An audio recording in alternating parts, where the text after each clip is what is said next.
free man. Freedom. Morgan, good for fightfan.com.au. With me, George Sotiropoulos. We were at the media conference for UFC in Australia. George, great to see you. What's been happening? A lot's been happening.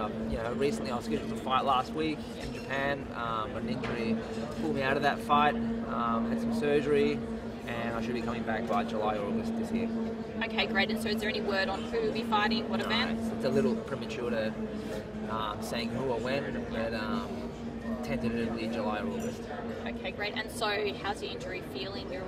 I've had surgery about going on 3 weeks now. Yeah.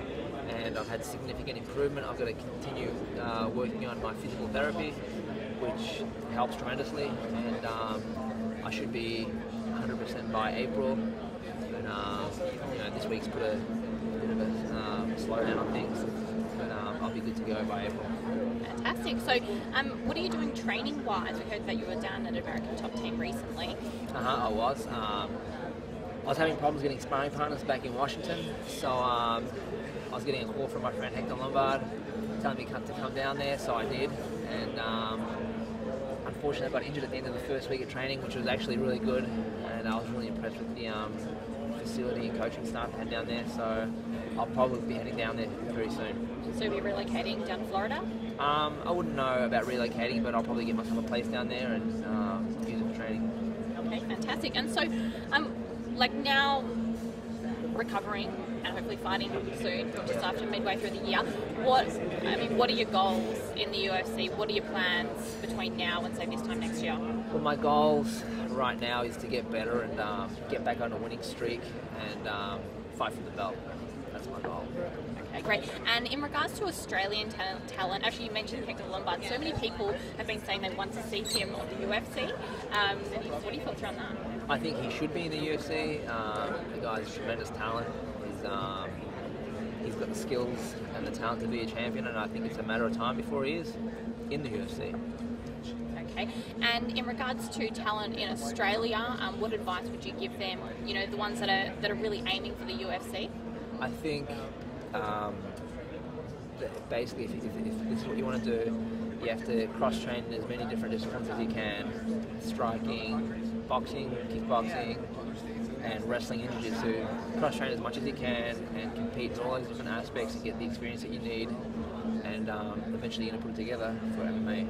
So get as much experience as possible.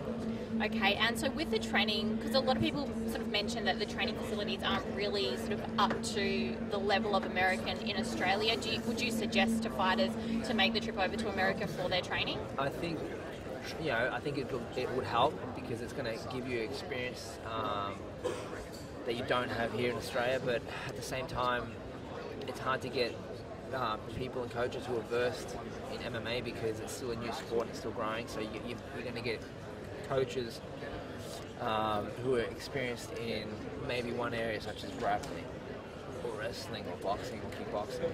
So there's that evolution stage that's still taking place today. So those coaches will be available tomorrow. The fighters of today will be the coaches tomorrow, and that's just part of the evolution of the sport. Yep. And so finally, what do you do in your downtime then, considering you've had a bit? Well, fortunately, right now I'm here in Australia traveling, but usually I don't really have much downtime. I'm usually training and fighting, and if I'm not fighting, I'm usually training to fight. So right now it's physical therapy, but here in Australia doing some PR with you guys.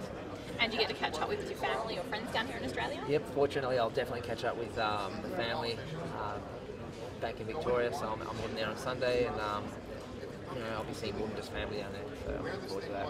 Okay, great. And sorry, one last question. I know that was about 3 questions ago. Right, last one. Yeah, look, the cage, still not much action happening about that in Victoria.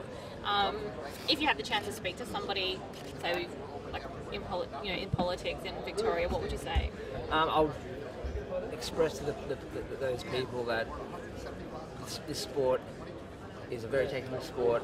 There's many different facets such as wrestling, grappling, boxing, kickboxing, and these are the areas that are overlooked by these people. I think it's a matter of understanding and comprehension, and I think the image they have differs to what it really is. So I think it comes down to education, and I think once people get that in their heads, they'll probably change their minds. So it's just a matter of time. Fantastic, thank you.